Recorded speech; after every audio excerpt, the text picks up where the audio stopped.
La historia de los videojuegos tiene su origen en la década de 1950, cuando tras el fin de la Segunda Guerra Mundial, las potencias vencedoras de la guerra construyeron los primeros superordenadores programables.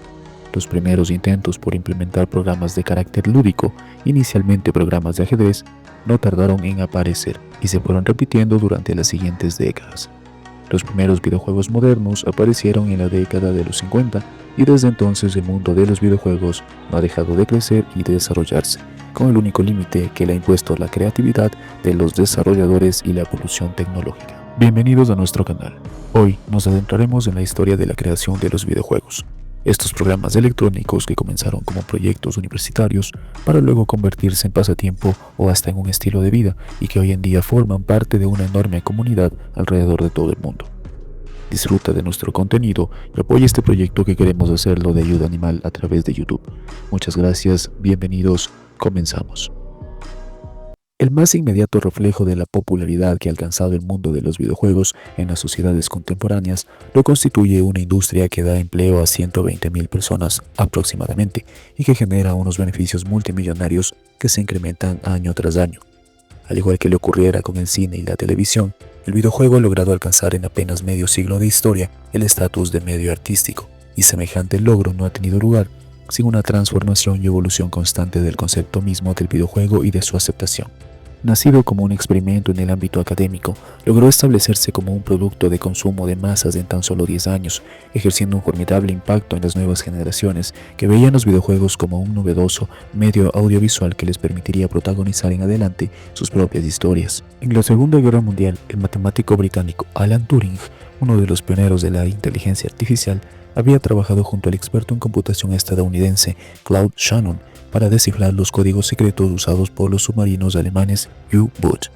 Las ideas de ambos científicos, que ayudaron a establecer las bases de la moderna teoría de la computación, señalaban la inteligencia artificial como el campo más importante hacia el que había que dirigir todos los esfuerzos de investigación.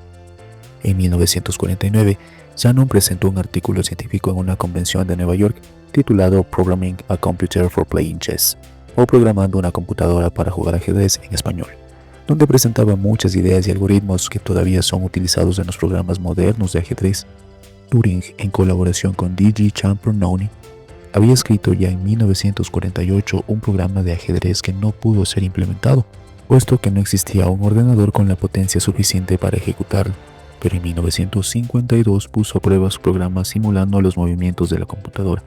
El programa perdió una primera partida frente a Alec Glennie, un colega de Turing, pero ganó la segunda frente a la esposa de Champernouni, sentando las bases prácticas de los programas de ajedrez modernos. Tras la muerte de Alan Turing, distintos investigadores continuaron su trabajo, implementando nuevos programas de ajedrez y otros juegos más sencillos.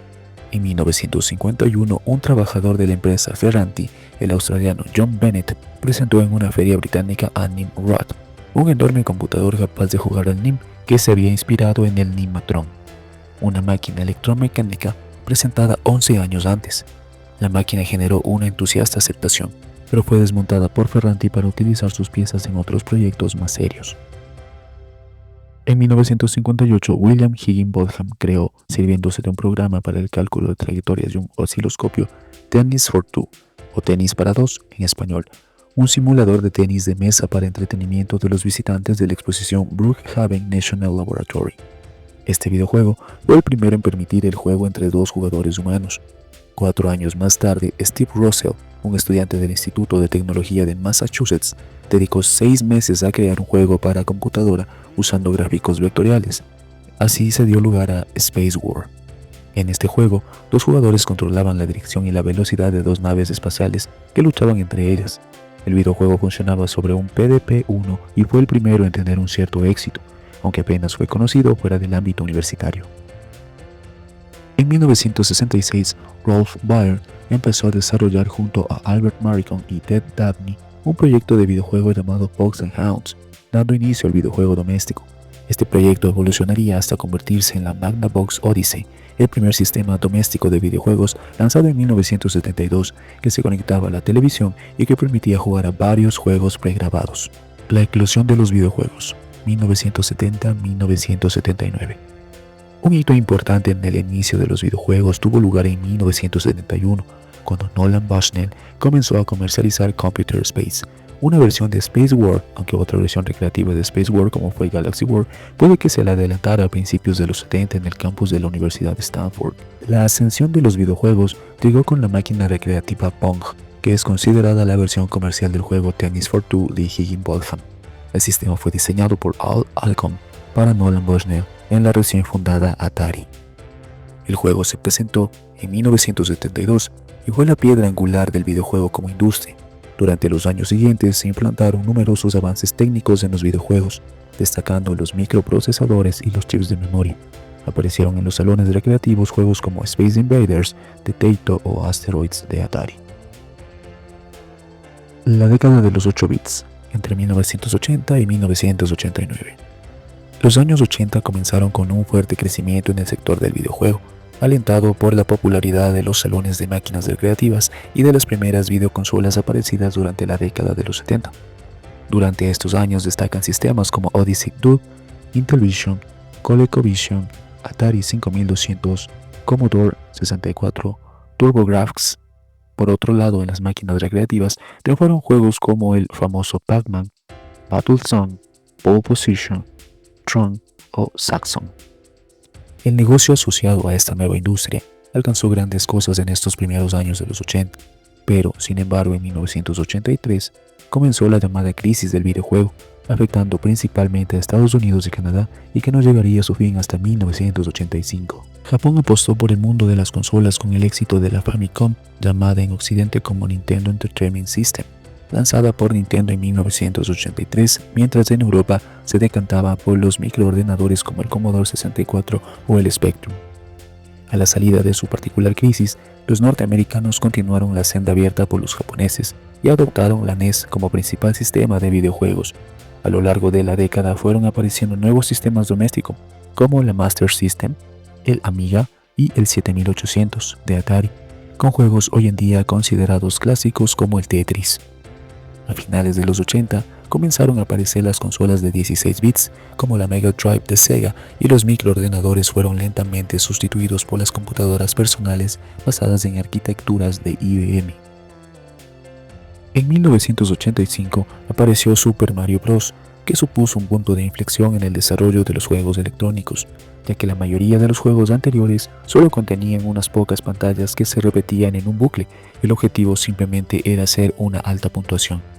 El juego desarrollado por Nintendo supuso un estallido de creatividad. Por primera vez teníamos un objetivo y un final en un videojuego. En los años posteriores, otras compañías emularon su estilo de juego. En el campo de las recreativas, destacaron videojuegos como Defender, Rally X, Dig Dug, Bubble Bobble, Gauntlet, Outrun o Shinobi, además de producirse un cambio en cuanto a la nacionalidad de los juegos, pasando a ser Japón la mayor productora. Otra rama de los videojuegos que creció con fuerza fue la de los videojuegos portátiles. Estos comenzaron a principios de los 70 con los primeros juegos completamente electrónicos lanzados por Mattel, los cuales difícilmente podían considerarse como videojuegos y fueron creciendo en popularidad gracias a conversiones de recreativas como las realizadas por Coleco o adictivos microjuegos como los Game & Watch de Nintendo. La evolución definitiva de las portátiles como plataformas de videojuego llegó en 1989 con el lanzamiento de la Game Boy por Nintendo. La revolución de las 3D entre 1990 y 1999. A principios de los años 90, las videoconsolas dieron un importante salto técnico gracias a la competición de la llamada generación de 16 bits compuesta por la Mega Drive, la Super Nintendo Entertainment de Nintendo, la PCG Engine de NEC, conocida como TurboGrafx en Occidente, y la CPS Changer de Capcom. Junto a ellas también apareció la Neo Geo SNK, una consola que igualaba las prestaciones técnicas de un arcade, pero demasiado cara para llegar de forma masiva a los hogares.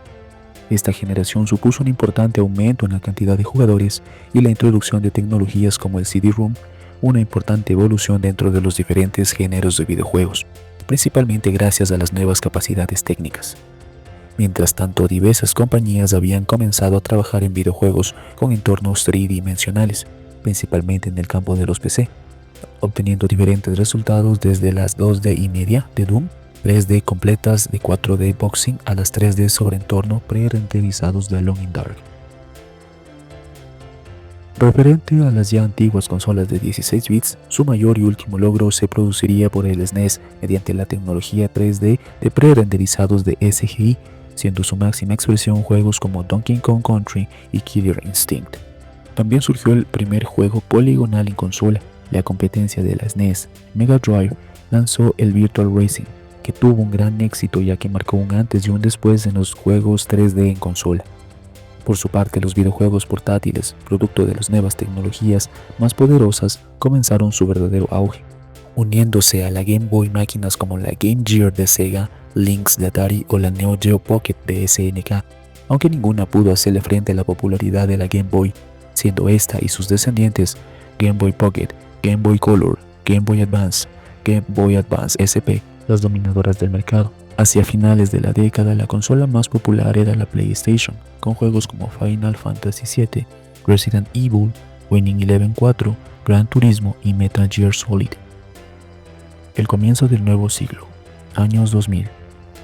En el 2000, Sony lanzó la anticipada PlayStation 2 y Sega lanzó otra consola con las mismas características técnicas de la Dreamcast. Nada más que venía con un monitor de 14 pulgadas, un teclado, altavoces y los mismos mandos llamados Dreamcast Drivers 2000 Series CX1. Microsoft entra en la industria de las consolas creando la Xbox en 2001.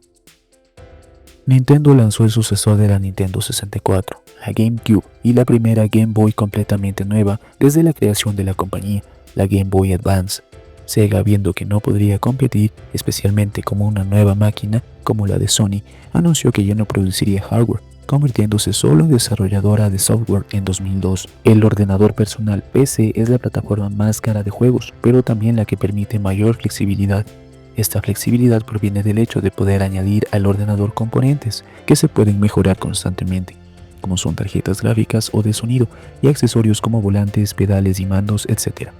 Además, es posible actualizar los juegos con parches oficiales o con nuevos añadidos realizados por la compañía que creó el juego o por otros usuarios. Otro fenómeno que ha caracterizado las prácticas de las compañías desarrolladoras en los últimos años ha sido la explotación de franquicias, series de programas basados en los personajes de un videojuego original, títulos como Halo, Combat Evolved, Resident Evil, Silent Hill, Prince of Persia, The King of Fighters, Final Fantasy, Street Fighter, Call of Duty, Metal Slug, Medal of Honor o las ya citadas Guitar Hero o Grand Theft Auto dieron lugar a una interminable serie de secuelas, que en muchos casos basaban su éxito no tanto en sus innovaciones como en el hecho de compartir su nombre con el del hit original. El éxito de los videojuegos para los teléfonos inteligentes. Varios videojuegos exitosos se han desarrollado para dispositivos móviles.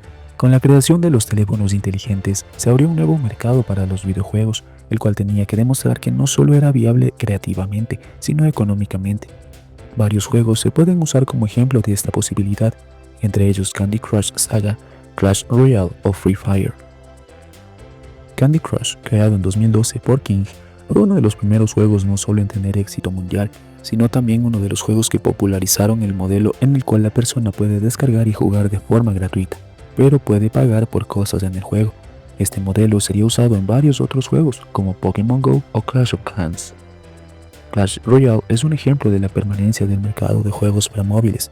Creado en 2016, en ese mismo año se convirtió en el juego de iOS que más recaudó, esto comparándolo con su predecesor Clash of Clans, el cual recaudó $1 billón en 2015, demostró la potencia de un mercado de $34.8 billones. La evolución ha sido constante, tanto en el hardware como en el software de los videojuegos, pero también en cuanto a la influencia de nuestra cultura, que además ahora, con la llegada de los entornos digitales virtuales, seguirá impactando en la manera que nos relacionamos, pero de manera online.